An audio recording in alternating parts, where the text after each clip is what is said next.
And welcome back to Wrestling Uncensored. I am Dave Simon. It is my great pleasure to welcome back to the program the best there is, the best there was, and the best there ever will be, the legendary Bret the Hitman Hart. First off, Bret, thank you for taking the time. My pleasure. Bret, this Monday night in Montreal at the Bell Center, last time you were there, it was called the Molson Center. It was way back in 1997, of course, the infamous Screwjob. I was 12 years old at the time. I can tell you how much it means to me to see you back at the Bell Center, but what does it mean to you to come back now to Montreal to see your fans so many years later? Well, I can't compare it to anything else. I think, when I left the WWE, I always felt bad that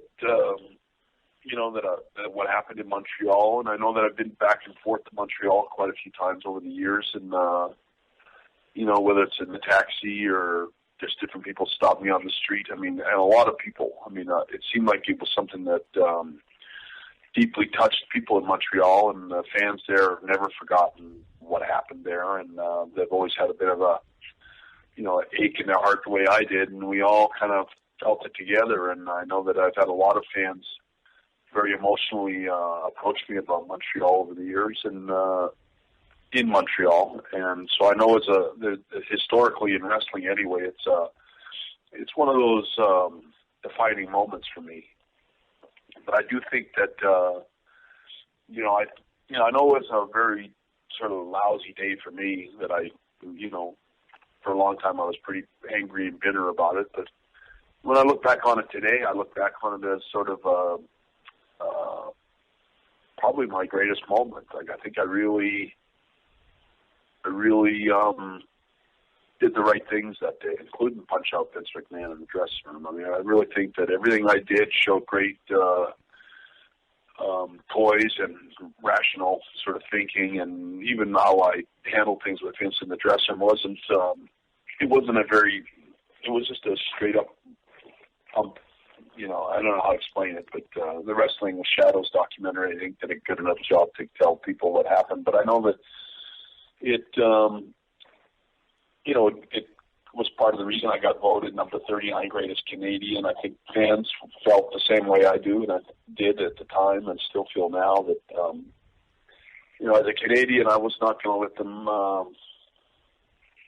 tear down my character that day. And I had a lot of misgivings about Shawn Michaels at the time. We were bitter enemies, but the reality of it is that I've gone through other things in my life that rise above that now. And in the end, when you recover from a stroke the way I did in 2002, you learn not to worry about the small things so much. And the real truth of it is that after I look back on my career, I'm still more grateful and more proud of all the great things I did in WWE than the last little bit at the end. Unfortunately, when my brother Owen passed and was killed in that horrible, tragic accident, I think it for a while there even made it uglier for me to think of WWE and my relationship with them. But as time's passed, I'm grateful for all the opportunity that they gave to me, and I'm grateful for all the opportunity they gave to my brother Owen. It was a tragic accident, and looking back on it today, I just kind of wish that things had gone differently. I think it's fair to say that Vince McMahon and maybe Shawn Michaels and a couple others might wish that things had gone a little differently, but I think we're all man enough today to look back on it and go, we did what we did, and there was reasons for doing what we did, and at the same time, I wrote a book and expressed all my thoughts about what happened, and I was very proud of that book. But I think I said everything I needed to say, and when it was all over with, I had nothing left to say anymore. And the more I thought about it,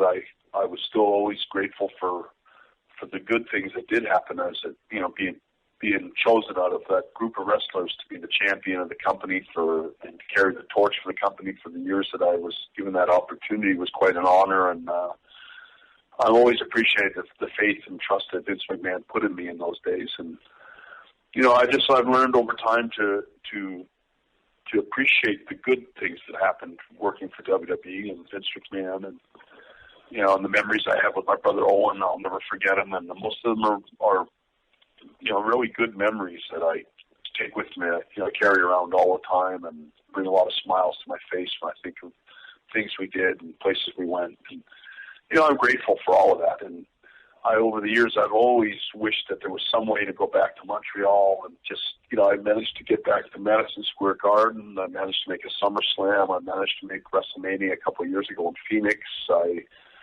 I've done a few things that when I was in my wheelchair suffering my stroke, that I never thought I'd ever have those kind of moments again. And I'm grateful for the few small opportunities that they gave me, and I was always in the back of my head, I wish there was some kind of chance to go back to Montreal, because I know they paraded out different wrestlers pretending to me, and they played my music and tricked fans lots of times and kind of spoofed me and kind of stuck their finger in my eye and a couple of things, little things like that. And now it's like I actually really am coming back, and for me, it's going to be a great moment. I hope I don't. I hope I don't get too carried away with the emotion of it, but to me, it's a happy moment, and I can't wait to get there. And I hope that it's as satisfying for the fans as it will be for me. I definitely felt the buzz when it was announced that you were going to be at Raw on Monday night. I think the whole city is very, very excited. I think the entire wrestling world is very excited. You talk about a few of those moments in the past where they pretended to be you. There was one moment, and, I'll never forget this, where Shawn Michaels went in the ring and he cut a promo and he talked about you, and he played your music. And I don't think I've ever felt as much hatred for a wrestler as I did in that time for Shawn Michaels. Do you remember that promo on Raw where he played your music and did all that? And what were you thinking when you were watching that? Well, I don't know that I watched. I don't know that I caught it. Okay. I know I heard about it. Yeah. I heard about it, and I may have.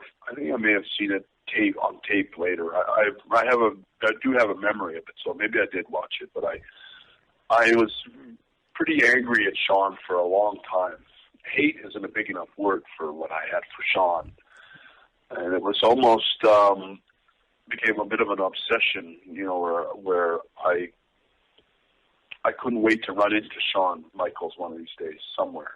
And, as I got older, I realized that, it's not good to carry around a lot of anger. And I think sometimes that I suffered my stroke because I was so caught up in a lot of this kind of stuff, like with anger and bitter what happened with my brother Owen was really hard for me. It was a really challenging time for me, and I went through a lot of heartache in regard to that, especially because it all happened in the wrestling industry. And it affected my family, it affected my parents. And it was a heartbreak for not just me and my family, but I think the whole wrestling industry was deeply mourned what happened with my brother Owen. But I carried around a lot of bitterness and resentment for a long time, and I think some of that bitterness and resentment may have led to my stroke that I suffered about a year later, 2 years later after Owen died. And and slowly recovering over the years and pulled myself back up, and with the grace of God, I was blessed with a pretty good recovery, and I've always been, sort of grateful that I got whatever recovery I did get out of all that, and the bitterness and the hatred and the resentment, all that stuff starts to fade pretty quick when you're suffering with trying to pull your whole life together from a stroke, and the grace of God and all the good things that spurred on a good recovery for me. Over years, I wrote my book, and I expressed everything that I needed to in my book. I'm still really proud of what I wrote in my book. I think it's probably my greatest achievement.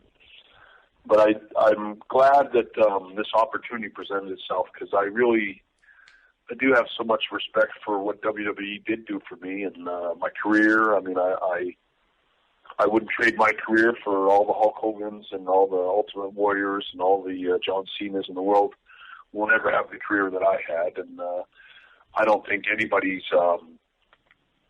I don't think anybody's going to have as many matches, and I don't think anybody's going to have as many great matches as I had. And they can try, they can keep trying, but I think I will, at least from my standpoint right now, I still am the best there is, the best there was, and the best there ever will be, and nobody's going to take that away from me. Not in Montreal, for sure.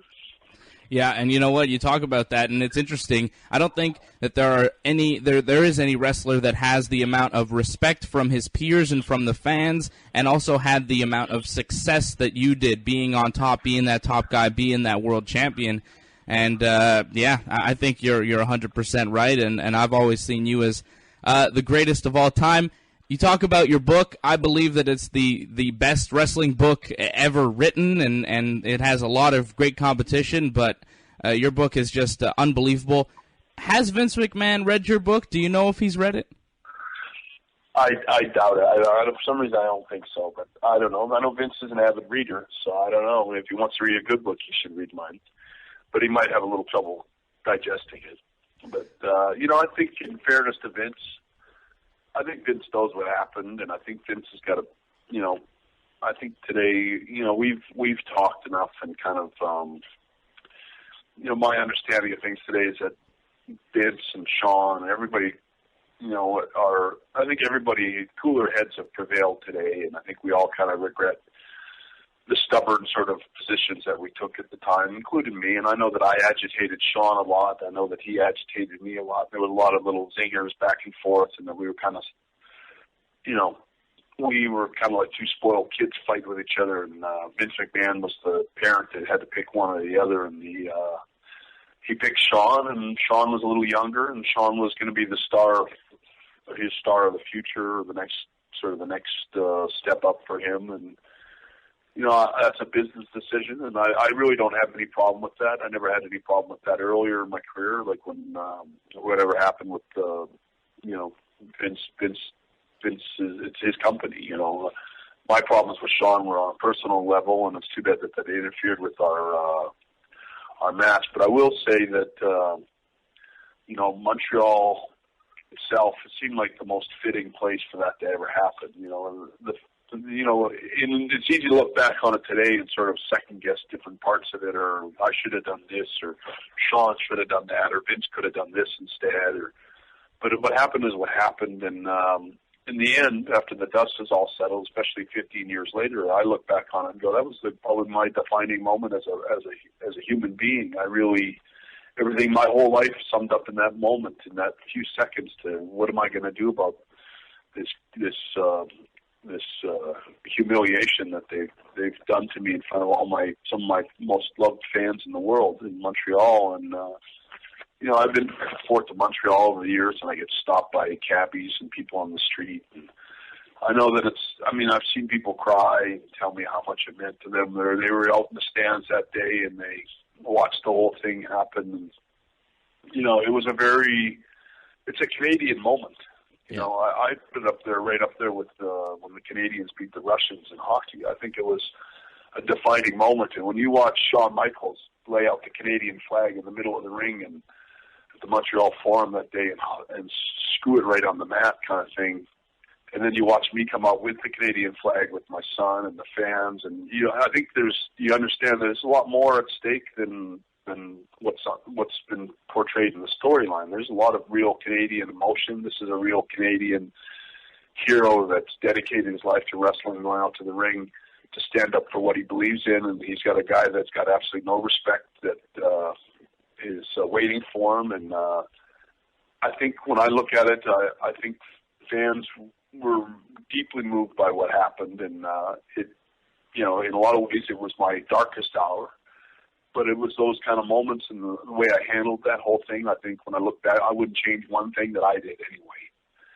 Yeah. And I know that fans, in Canada, the Montreal Screwjob is kind of like, where were you when they shot JFK kind of thing? Were you on the grassy knoll, or were you, I know so many people that tie in that moment. It's like a unique Canadian moment that every Canadian that watched wrestling had the same pain in their heart that I did, and they saw and felt everything that happened the way I did. And that kind of emotion and that kind of respect that got me voted number 39 greatest Canadian. And I think wrestling fans 15 years later, you know, still hold me in high regard just because of how I handled myself that day. And I never look back on it as a mistake that I handled things poorly or I didn't do the right thing. I thought I did everything right down to the punch on Vince McMahon. Yeah, no doubt. And, you know, I was there in that building in the rafters of the Bell Center, and I'll be there on Monday night. I'm looking forward to it very, very much, Bret. How did this all come about? We only found out on Tuesday that you were coming down for Raw on Monday night. Was this a last-minute call? How did this all happen for you to come back? I don't know. I thought about it. I thought about it a few months ago. I remember telling somebody, I said, you never know. I said, the WWE might have me. You know, maybe if they run Montreal, maybe they'll bring me down. Because I love going to Montreal. I was just in Montreal about a month and a half ago doing something for a television show. But I love going to Montreal. I've always loved this. Always been one of my favorite cities, especially this time of year. And, you know, when I got the call, I was just a little worried about what they wanted me to do, in the sense that, you know, like you guys, you know, you do know that this is Montreal, that this is a historic place for me to go back to, and of course they did, and there seemed to be a lot of, you know, interest on their part to make this moment happen. And for me, like I said, I had a few things that in my career, like after my career was over and I had to retire, that I regretted. I always wished that I could go back to some of my favorite cities and walk out one more time. And Montreal just seemed like such a long shot that it would never really happen. But I'm extremely grateful for the opportunity to come back and see my fans in Montreal. It's as big a moment for me as I can think of. And you don't know what you're going to be doing on Monday night? They haven't given you any kind of indication on what they may want you to do? You're going to be on TV, right? I'll be on TV. I better be. Yeah. I didn't come all the way down there to hang around with the guys in the dressing room. I consider this a huge moment for me, and I can't think of no wrestling fans that deserve a moment like this more than Montreal. They've been a special audience for me from the very, very first time I ever walked out in the Montreal Forum years ago. You learn very quickly as a young wrestler that the Montreal fans are really educated, smart wrestling fans that understand wrestling. They watched, you know, Edward Carpentier and the Rougeau brothers and so many great wrestlers over the years there. They had a great history of great wrestling for so long. And when you're a young wrestler like I was, I grew up in Calgary here, and we had a real strong wrestling history here. And when you travel around the world and you wrestle in different cities, and you realize that some of these cities don't have that kind of history, and they don't really know a lot about wrestling, they don't follow it, and then you end up flying into Montreal, and you go out and you go, this is a wrestling crowd. They love wrestling. And back years ago when I was with Kidley Anvil, I mean, I used to love going to Montreal. I used to love fighting the Rougeau brothers in Montreal. I can think of so many great moments I had early in my career, and then later on in my career. I mean, I always had such a great audience there to work in front of, whether it was a good guy or a bad guy. And to finally get that opportunity to go back, especially after the way everything ended in Montreal, it's just, to me, it's a real nice turnaround. It's full circle for me, and I'm grateful for all of it. Well, I look forward to it on Monday night. Bret, I will tell you, though, last time we saw you on Raw, I was a little bit disappointed. You come in, you're the guest ring announcer. You introduce Christian, a great Canadian champion. He's the Intercontinental Champion. And then The Miz comes out, and The Miz beats the great Canadian Christian for the Intercontinental title there on television. I was disappointed we didn't see a Canadian go over, or maybe Tyson Kidd involved in some way. Were you satisfied with how that went down? No, I could say I kind of wish that things had been a little better thought out better than that. But at the same time, it being 1000th episode of Monday Night Raw. They had a lot of things going on, and a lot of, there's only so much time for each sort of segment and each wrestler. And, I just, you just sometimes do as you're told. When, it's hard to kind of go to something like that and go, hey, what about me? Yeah. It's not about me. It's about the 1000th episode of Raw, and I'm some things are out of my hands. How about Tyson Kidd? He got a big shot in July at the Money in the Bank pay-per-view. Things were looking up for him. Now we're seeing him back on NXT. He's teaming with Justin Gabriel over on SmackDown. What do you think their plans are for Tyson going forward? He's just a tremendous talent, obviously, out of the Hart Dungeon, out in Calgary. What do you think they'll do with Tyson going forward? I hope they utilize his wrestling skills. He's as skilled a wrestler as there is left in the game today, and I have a lot of respect for Tyson Kidd. He's one of the best wrestlers going, and a real innovator, and he's got a great style. I really think that I toot my own horn a little bit, but he's a guy that grew up watching me. He's a guy that spent a lot of time studying my matches and trying to sort of exemplify what I tried to do in the ring. And, he's a great spokesperson for the whole Calgary Stampede Wrestling, Dungeon Wrestling, and my father, and growing up in the, people don't realize that Tyson's not just a sort of a friend of the family. He really is in the family. I've known Tyson since he was about 8 years old, and he was always part of the Hart family, and was always at the house. And we're all real proud of what he's done in wrestling. And I just hope that the WWE starts to give him a little more of the spotlight. He's a great wrestler. Yeah, I think there's great things on the horizon for Tyson, but what that could be, it's hard to say.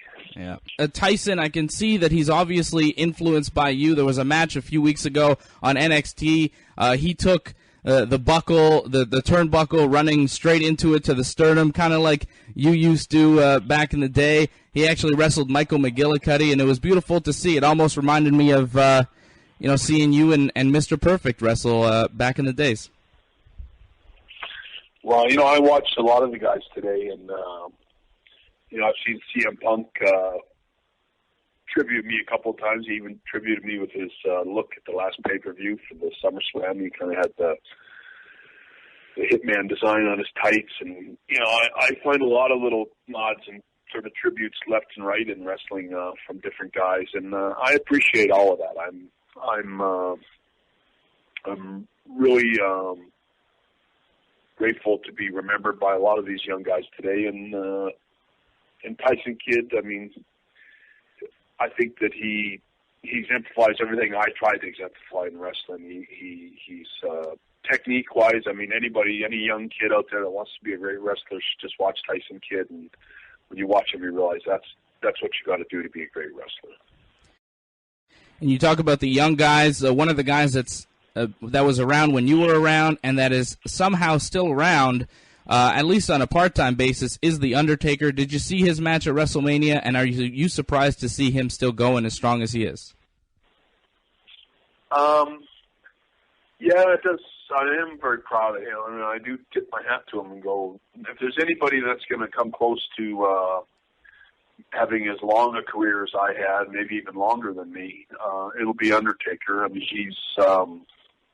his very first match that he ever had in WWE was with me in the Survivor Series, and we had a few minutes in there, and it's like, I look back on those days, we fought at the SummerSlam in '97, which is still one of my favorite matches I ever had. And, I think, when people ask me, like, when did you start feeling differently about WWE? And I can tell you that, like things softened a little bit when the DVD and different things we did came out. My book got printed, and but one of the big turning points was me when I watched Undertaker wrestle Shawn Michaels a couple of years ago at WrestleMania, the last time they fought, and I was so blown away by how great both of them were, that it kind of got my heart beating again for wrestling. And it was a few weeks after that, or a few months after that, that I called Vince McMahon up and talked to him about maybe doing some kind of a storyline for WrestleMania, and which we did.